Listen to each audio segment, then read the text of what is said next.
Assalamualaikum warahmatullahi wabarakatuh.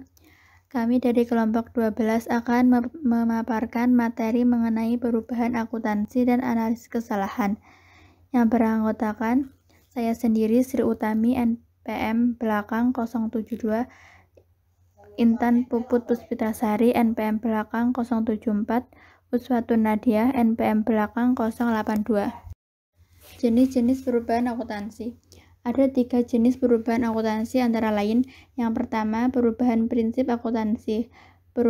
Perubahan dari satu prinsip akuntansi yang berlaku umum ke prinsip akuntansi yang berlaku umum lainnya. Sebagai contoh, perubahan metode penyusutan dari saldo menurun berganda ke penyusut garis lurus atas aktiva pabrik. Yang kedua, perubahan estimasi akuntansi. Perubahan yang terjadi sebagai akibat dari informasi baru atau diperolehnya pengalaman tambahan. Contohnya adalah perubahan estimasi umur manfaat aktiva yang dapat disusutkan. Yang ketiga, perubahan estimasi pelaporan. Perubahan dari pelaporan sebagai satu jenis entitas ke jenis entitas lainnya. Sebagai contoh, perubahan anak perusahaan spesifik dalam satu kelompok perusahaan di mana laporan keuangan konsolidasi disusun. Perubahan prinsip akuntansi. Perubahan prinsip akuntansi melibatkan perubahan dari satu prinsip akuntansi yang berlaku umum ke yang lain.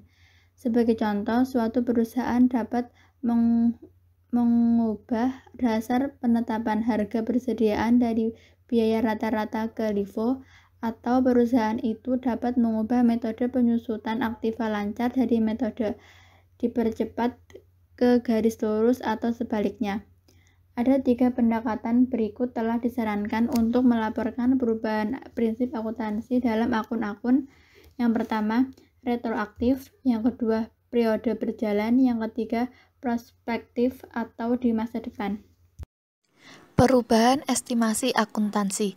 Penyusunan laporan keuangan memerlukan estimasi dampak dari kondisi-kondisi dan peristiwa di masa datang. Berikut adalah contoh pos-pos yang memerlukan estimasi.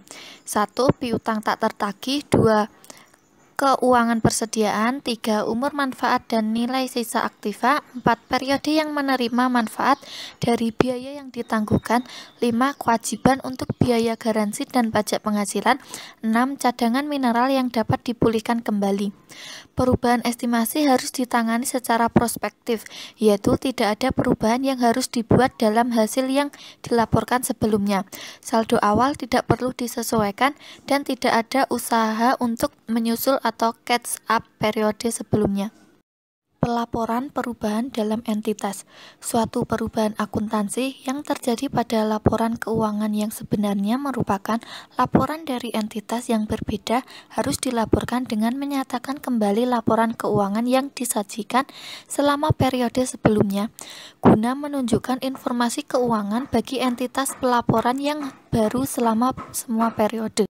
Contoh perubahan dalam entitas pelaporan adalah 1. Menyajikan laporan konsolidasi untuk menggantikan laporan perusahaan individual. 2. Mengubah anak perusahaan tertentu yang terdiri dari kelompok perusahaan di mana laporan keuangan konsolidasi disajikan. 3. Mengubah perusahaan yang termasuk dalam laporan keuangan gabungan. 4.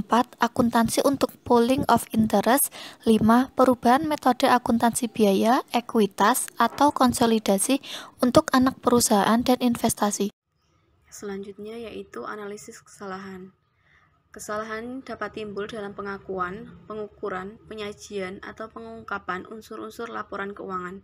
Laporan keuangan tidak sesuai dengan PSAK jika mengandung 1. Kesalahan material. Yang kedua, tidak material yang disengaja untuk mencapai suatu penyajian laporan posisi keuangan, kinerja keuangan, atau arus kas tertentu. Kesalahan periode lalu adalah kelalaian mencantumkan dan kesalahan dalam mencatat dalam laporan keuangan entitas untuk suatu atau lebih periode lalu yang timbul dari kegagalan untuk menggunakan atau kesalahan penggunaan informasi andal yang tersedia ketika penyelesaian laporan keuangan untuk periode tersebut dan secara rasional diharapkan dapat diperoleh dan dipergunakan dalam penyusunan dan penyajian laporan keuangan. Kesalahan semacam itu termasuk 1. Dampak kesalahan perhitungan matematis. Yang kedua, kesalahan penerapan kebijakan akuntansi. Yang ketiga, kekeliruan atau kesalahan interpretasi fakta. Yang keempat adalah kecurangan. Selanjutnya, koreksi kesalahan material periode lalu. Entitas mengoreksi kesalahan material periode lalu secara respektif pada laporan keuangan lengkap pertama yang diterbitkan setelah ditemukannya dengan 1. Menyajikan kembali keuangan komparatif untuk periode lalu sajian di mana kesalahan terjadi. Yang kedua, jika kesalahan terjadi sebelum periode lalu saji paling awal, maka menyajikan kembali saldo awal aset, liabilitas, dan ekuitas untuk periode lalu sajian paling awal. Selanjutnya yaitu jawaban dari soal praktikum ke-9, perubahan akuntansi dan analisis kesalahan. Soal yang pertama, jelaskan sejumlah prosedur akuntansi dan ilustrasi untuk hal-hal berikut. Yang A, perubahan estimasi.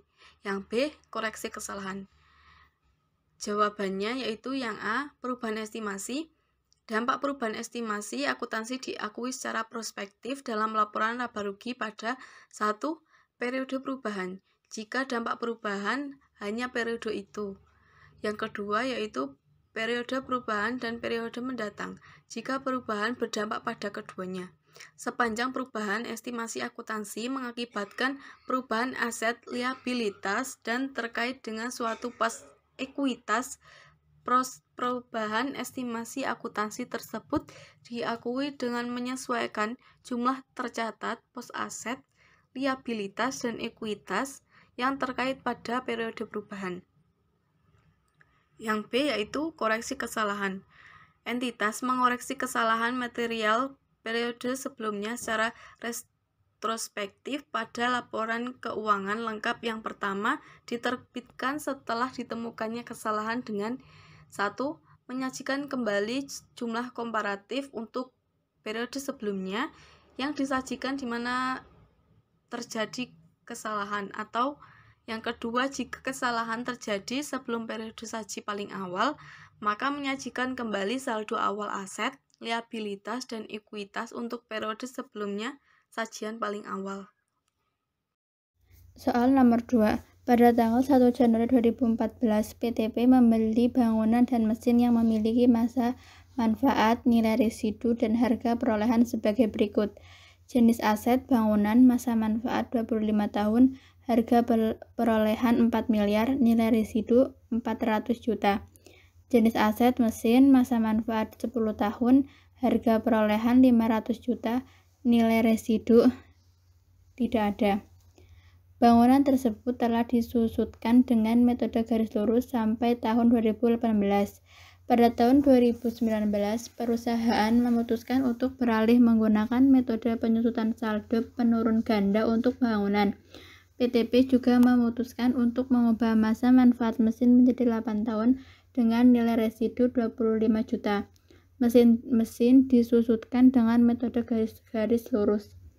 Diminta A. Buatlah ayat jurnal yang diperlukan untuk mencatat beban penyusutan bangunan tahun 2019. B. Hitung dan buat ayat jurnal penyusutan mesin tahun 2019. Jawaban A. Sebelum perubahan akuntansi dengan metode garis lurus, jumlah penyusutan per tahun HPNS 3.600.000.000, N 25. 3.600.000.000 dibagi 25 sama dengan 144 juta. Penyusutan sampai 5 tahun, yaitu tahun 2014 sampai 2018. Tahun 2014 biaya penyusutan 144 juta, akumulasi penyusutan 144 juta, nilai buku 3.856.000.000. Tahun 2015 biaya penyusutan 144 juta, akumulasi penyusutan 288 juta, nilai buku 3.568.000.000.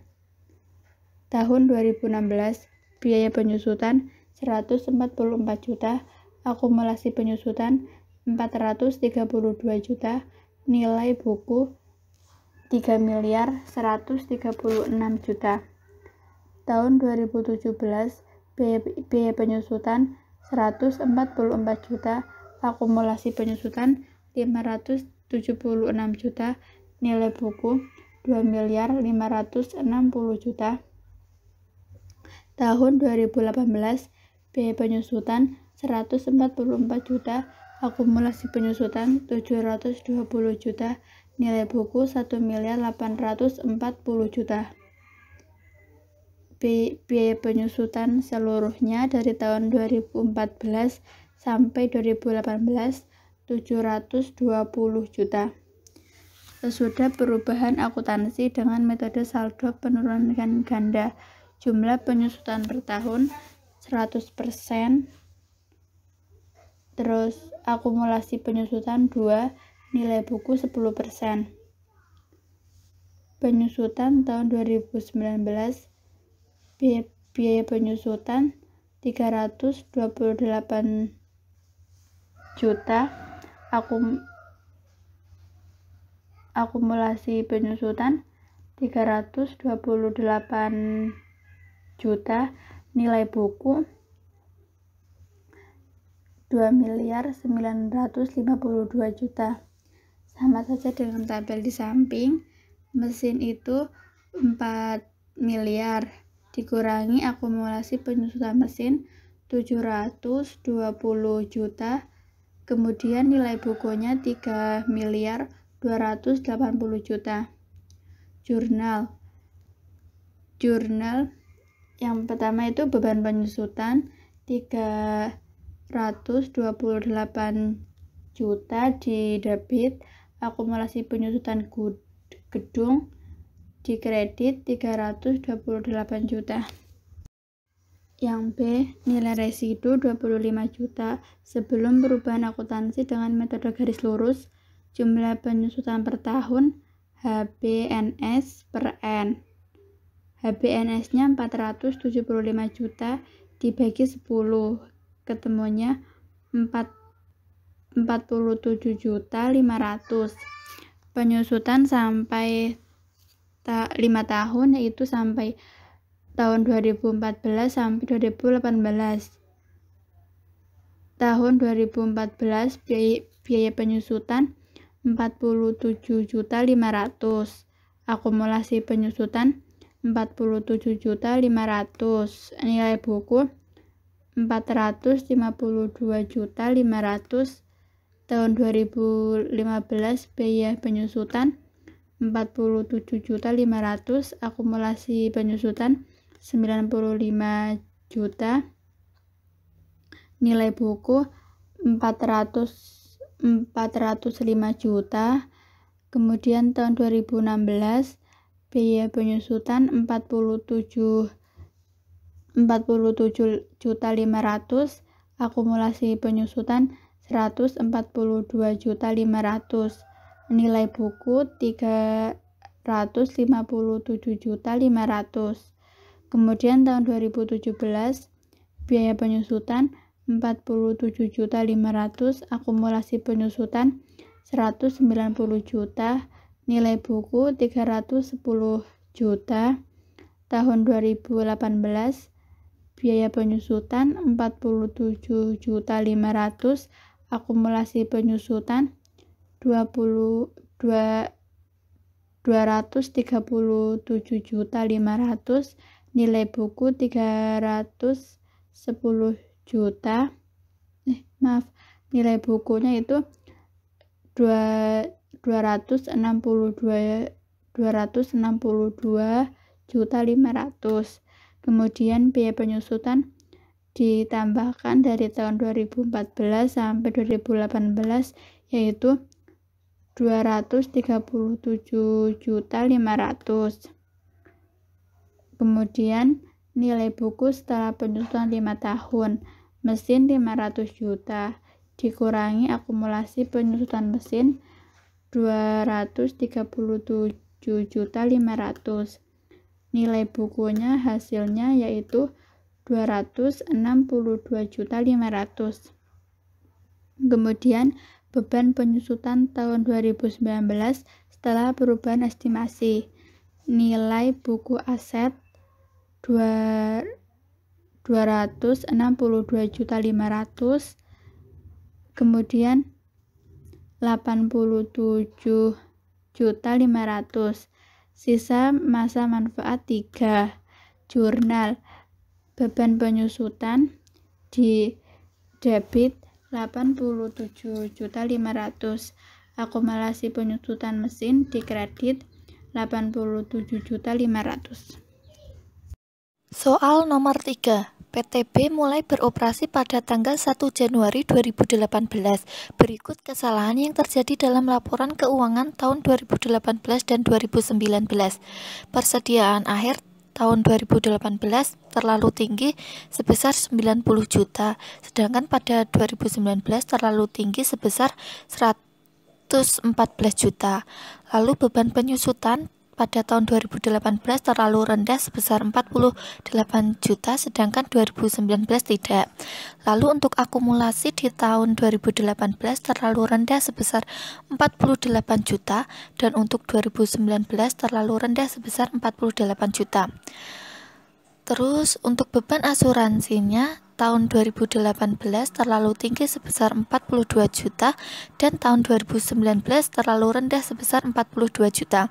Sedangkan untuk asuransi dibayar di muka pada tahun 2018 terlalu rendah sebesar 36 juta dan untuk 2019 tidak ada. Selain itu, pada tanggal 26 Desember 2019, peralatan yang telah disusutkan sepenuhnya dijual seharga 58 juta. Penjualan tersebut tidak tercatat sampai tahun 2020. Tidak ada koreksi yang dilakukan atas kesalahan tersebut. Diminta dengan mengabaikan pajak penghasilan, hitung besarnya dampak dari kesalahan pada laba neto tahun 2019. Jumlah kesalahan laba neto pada 2019, persediaan akhir 114 juta, akumulasi penyusutan 48 juta, penjualan peralatan susut sepenuhnya 58 juta, dan beban asuransinya kredit sebesar 42 juta. Jadi total kesalahan dari laba neto 2019 yaitu lebih tinggi saji sebesar 178 juta. Yang selanjutnya yaitu nomor 4 dari latihan soal praktikum 9. Perusahaan PTV melaporkan besarnya laba neto selama 3 tahun sebagai berikut. Tahun 2017 laba netonya 186 juta, 2018 189 juta, 2019 180 juta. Ketika melakukan pengajian ulang atas sejumlah akun pada tahun 2020 ditemukan kesalahan berikut. Lebih saji persediaan akhir 2017 42 juta, 2018 51 juta, 2019 24 juta. Kurang saji beban iklan yang masih harus dibayar tahun 2017 6 juta 600, 2018 12 juta, 2019 7 juta 200. Yang diminta yaitu A. Menghitung besar laba neto yang dikoreksi untuk tahun 2017, 2018, dan 2019. Yang B. Buat ayat jurnal yang diperlukan untuk memperbarui catatan perusahaan sampai tahun 2020 dengan asumsi pembukuan setelah ditutup pada tahun 2019. Jawaban dari soal nomor 4 yaitu ada yang pertama laba netonya yang dikoreksi 2017 laba sebesar 186 juta kurang saji 6.600.000 dikurangi dengan lebih saji 42 juta menghasilkan 150.600.000. Yang 2018 labanya sebesar 189 juta kurang saji 12 juta dikurangi dengan lebih saji 51 juta menghasilkan 150 juta. Yang 2019 labanya 180 juta kurang saji 7.200.000 dikurangi dengan lebih saji 24 juta menghasilkan 163.200.000. Untuk yang B, ayat jurnal 2017 koreksi kurang sajinya di debit 6.600.000, koreksi kurang bayar di debit 35.400.000 dan laba neto di kredit 42 juta. 2018 koreksi kurang saji di kredit 12 juta, koreksi kurang bayar di debit 49 juta, dan laba neto 51 juta di kredit. 2019 koreksi kurang sajinya 7.200.000 di debit, koreksi kurang bayar 16.800.000 di debit, dan laba netonya 24 juta di kredit. Sekian presentasi dari kelompok kami. Maaf jika ada kesalahan yang disengaja maupun tidak disengaja mengenai materi perubahan akuntansi dan analisis kesalahan. Kurang lebihnya mohon maaf. Wassalamualaikum warahmatullahi wabarakatuh.